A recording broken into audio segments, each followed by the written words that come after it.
every living soul. All distinctively feel this. The truth points to freedom under law. Thus, the inherent nature of man is forever seeking to express itself in terms of freedom. Well, that's true in our part of the world, but that's not really true in all the world, is it? I'm really very grateful that I happen to be born at this time in this place in history, that I live in a country where freedom is really a paramount thing. It gets challenged from time to time. We give up some of our freedoms once in a while when we become fearful. When we become fearful. To me, the big enemy of freedom is fear. I think it always has been and probably always will be.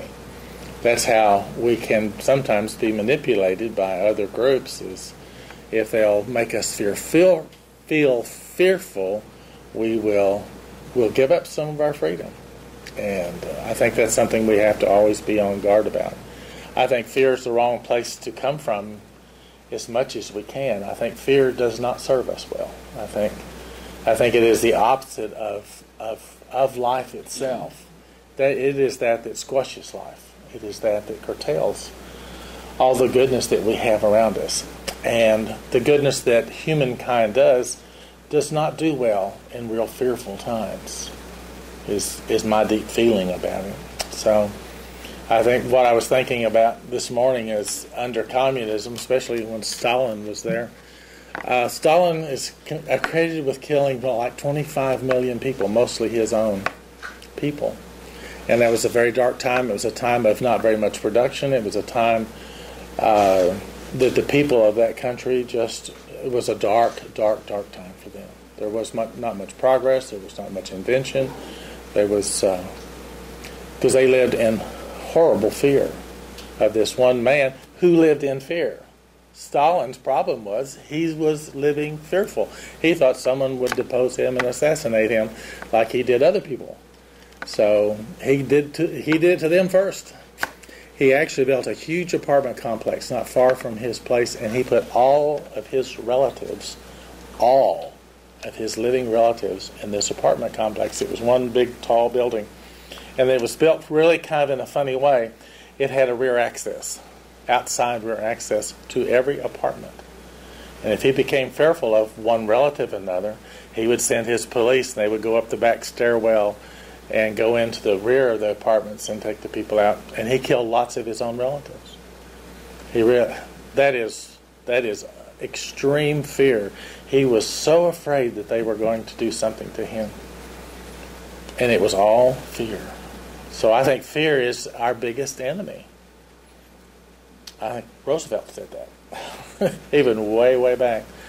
It's being fearful is just anti-life. It is just not what life is. And freedom is that in all of its many forms. Tommy said freedom really has many, many forms, and yes, it does. But it is in freedom that we get to express who we are. And freedom, that's why I said, what are we doing with it? What is freedom for? It is for life.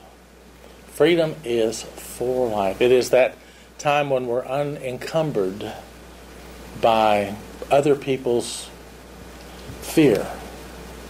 It is a time to be unencumbered by other people's fear or my own fears. And my own fears are the ones I really can do something about. And it's really important that for my freedom, I face my fears.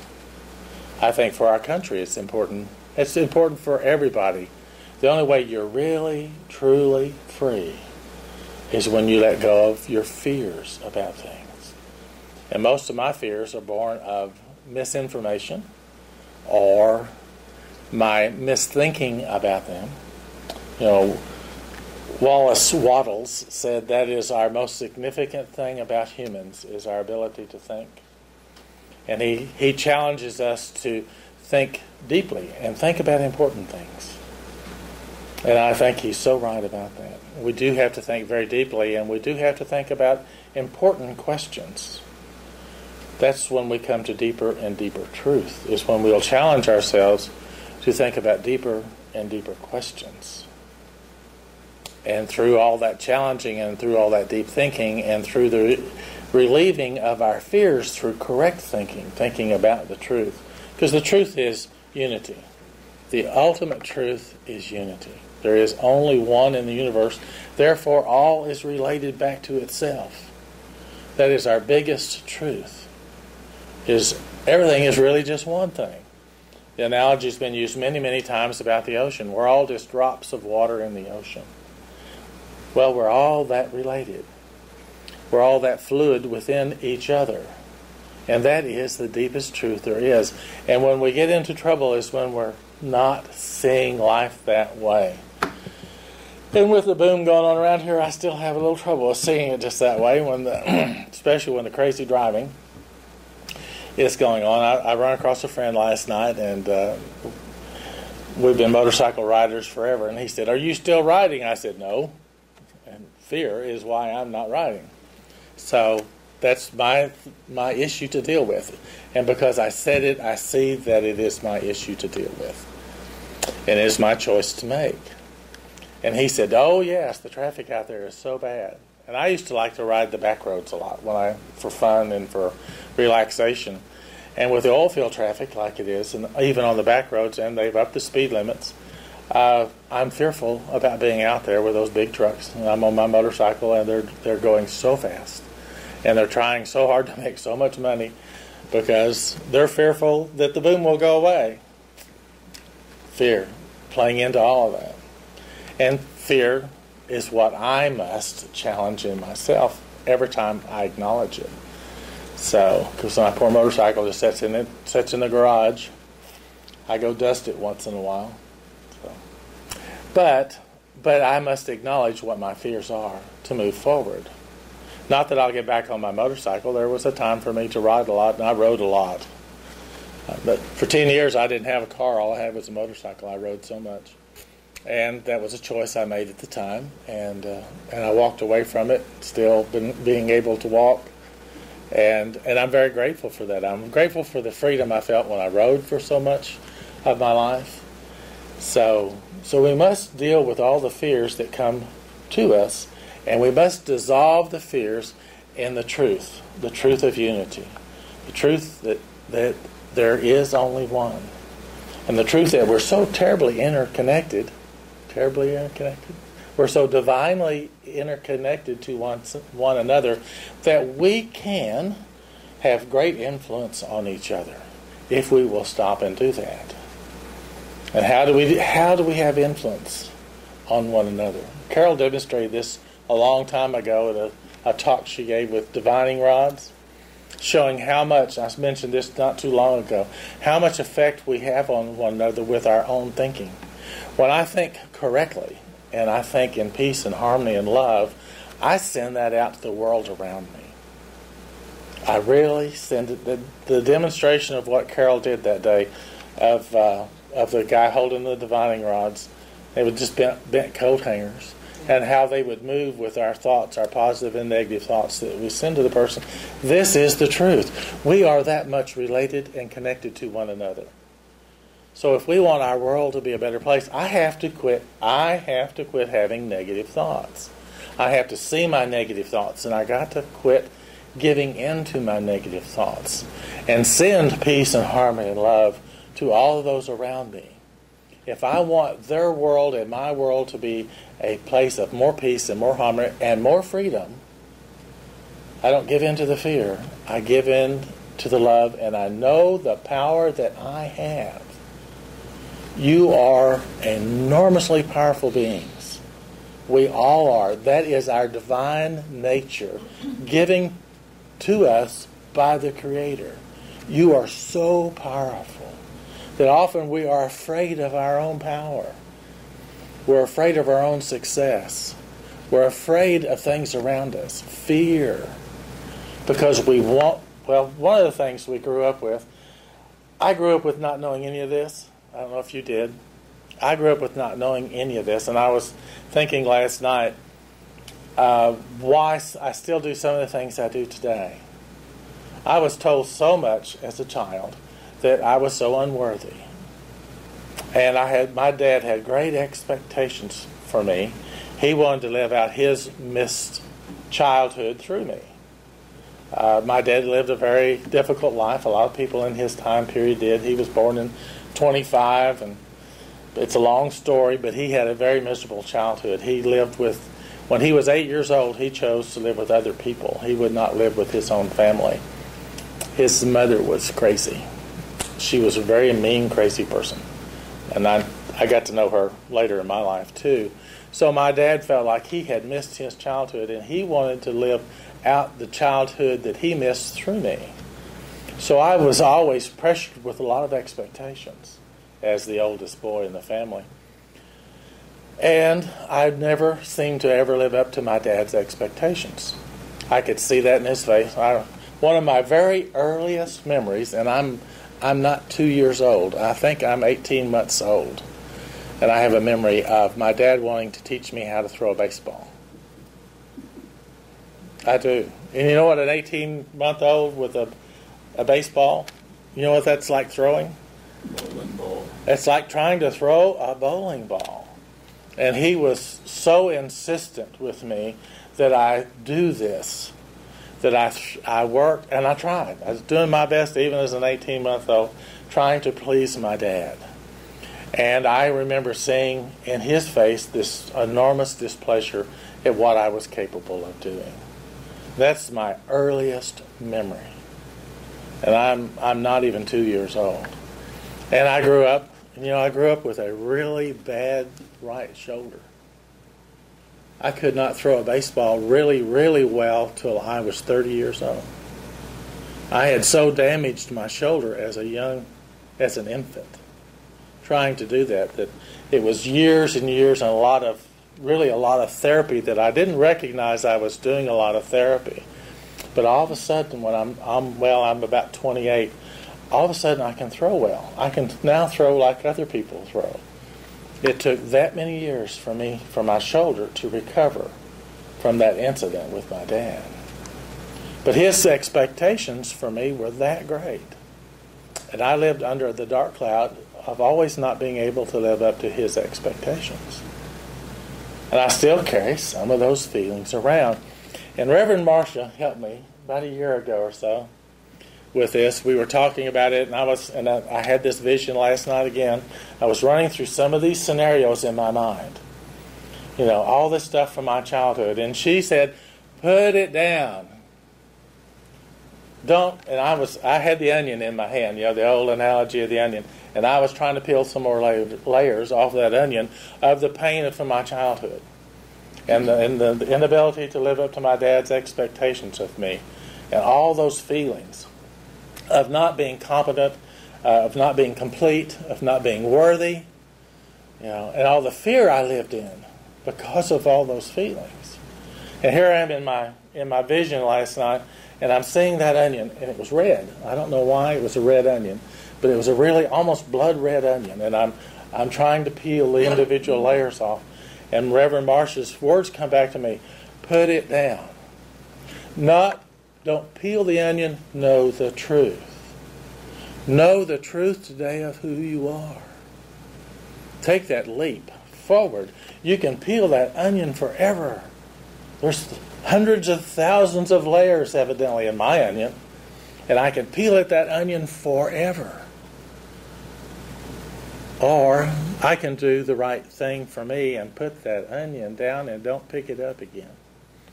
Stop with that old story. Give that old drama away to where it belongs, the past. It is not my truth. And as long as I'll pick it up and peel it, I make it my truth. I pick up that truth. I pick up that untruth again. And that onion that I want to work with. I pick up that it's not my truth. But I make it my truth if I pick it up. And I did that last night. I picked up that onion again. And the words, put it down.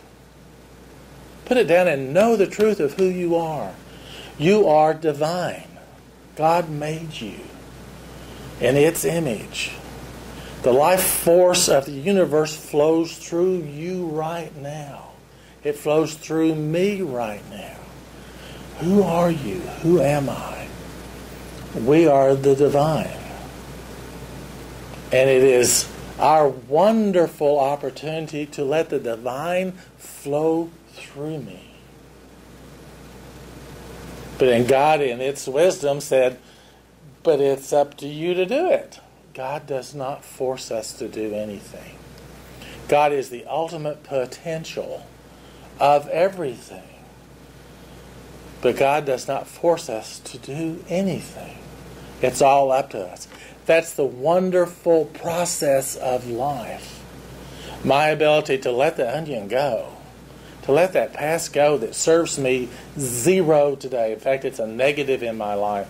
Let it go and live my divine right now. That's freedom. That is the ultimate freedom, is to let go of any negative in your past. Now hold on to all the beauty that was there. There was a lot of beauty from my past. So don't dump it all. Just dump the onion is the negative part that I think I have to peel. The other things I remember from my childhood that were nice, they don't have that feel of them. They don't have that sense of them. Hold on to those. Hold on to all of the beauty of your life. And know that that's what you deserve, is all of the beauty of this time, of this place, of this wonderful opportunity. And take the beauty and move forward with it. It is the real you. The beauty of you is the real you. The good things that happen, some good things happen to all of us. Hold on to those and move forward. And as you move forward in freedom of that, then you can more and more deal with the fear. When I let that onion go, that deep fear, the deep disappointment of the past, I'm then empowered. I'm empowered to use the energy of today for today. Because what I'm trying to do is use the energy of today for yesterday. And time travel is kind of possible. Science has kind of proved time travel is actually kind of possible. One proton can talk to another proton a millionth of a second behind. But that don't do me any good for 40, 50, 60 years ago. And maybe that works too, but why do that when all I have to do is accept the real truth? Unity is the real truth. God is who I am. God is who you are right now. And all of what God has is yours. Because that's God's plan. God's plan is for ultimate freedom. The ultimate ability for you to express all that you are. That's how the world really, really works. Think of all the great inventions that have happened in the world. It most often happens when there's freedom available to everybody. The more freedom there is, the more creativity there is. And that's a truth. The more freedom there is, the more creativity there is. When Stalin was purging his country of everybody, killing millions and millions of people right and left, there was no creativity going on. They were so encased in fear. And I don't really blame them for what they went through. I'm glad it's not our reality today. But there was no creativity in fear. It's not from fear, it's from freedom, it's from love. It is from desire. It is from letting the energy of the universe flow through you that we are creative, that we are really alive. And we are so fortunate to live in a country where freedom is so prevalent for all of us. And this is not the truth of our whole world. And it needs to be the truth of our whole world. And it will happen through us someday. The more I have freedom, the more I see other people have freedom. It builds that way. So we are the bringers of freedom. By having freedom and connecting deeper and deeper with the freedom that we are, then our world becomes freer. Because it spreads from us through the rest of our world around us. That's what Ernest Holmes meant when he talked about it. If I had 100 men, and he was talking about people, men and women, using the generic, if I had 100 people who were for something and against nothing, we could change the world. When Jesse's brother was here, he talked to me afterwards, because I used that the Sunday he was here. He said, "That's a really profound statement, isn't it?" He said he had never heard that statement before. That Ernest Holmes said, if I had 100 people that were for something and against nothing, I could change the world. And that's because 100 people putting out only positive thoughts. If you're against something, you're putting out negative thoughts. If you're only for stuff, you're only putting out positive thoughts. And it's us together, combining our love and our knowledge together, we can put out more and more positive thoughts. And that's what makes our world a better and better place. That's what will bring freedom. That's what will eventually bring a one-world community together, where there's enough for everybody. And that is the truth. There is really enough for everybody in our world. There will always be enough for everybody here if we can live in harmony, if we can live in freedom. There's plenty for all. And there will always be plenty for all under that scenario. And if it's to be, it has to be for us, through us. So let's dedicate ourselves to freedom. Our own individual freedom to start with. Because you can't give away what you don't have. There's another big truth. You can't love other people more than you love yourself. And that's a big truth. If you're having trouble loving other people, you got to start in here. Same with freedom. The way I feel about myself, the way I feel about freedom is all I can give away. So being that person who is against nothing and for something. And I think the biggest for something is freedom. It give everybody the right to live what we have here. You know, in our Constitution, we have the right life, liberty, and the pursuit of happiness. And that should be our goal for everybody in our whole world. That they have life, the opportunity to live, and that they have the opportunity to pursue whatever makes them happy. Because that's what works. That's what works. And that's why freedom is so important. And that's why it should be our goal to give freedom away to everybody around us. And you don't have to say a word. You just have to feel it. If you're feeling it, it is spread. It is spread that way. So Ernest was right. Ernest was so right. Thus, the inherent nature of man is forever seeking to express itself in terms of freedom. And this is that expression. By being for freedom and against nothing else, we can change the world. And that's the world I want to live in. The world I want to live in is free for everybody. So let's celebrate freedom. Thank y'all very much.